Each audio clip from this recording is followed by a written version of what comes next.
Align the USB front panel module with the bay at the front of the server and then slide it toward the front of the server until it clicks in place. Route the USB front panel cable through the side cable guide and connect it to the system board.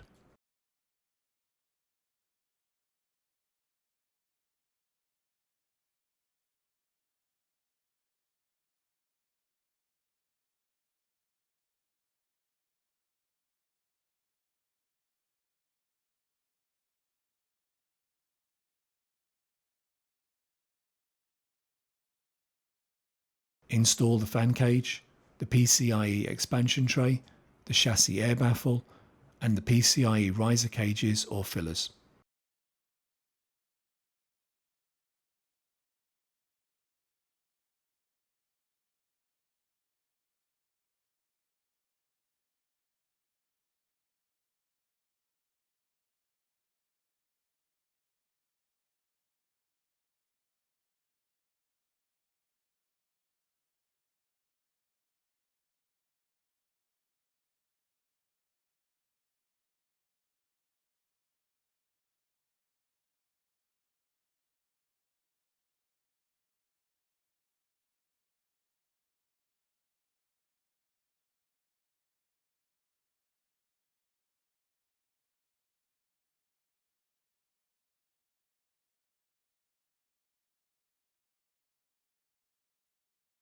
Install the top cover.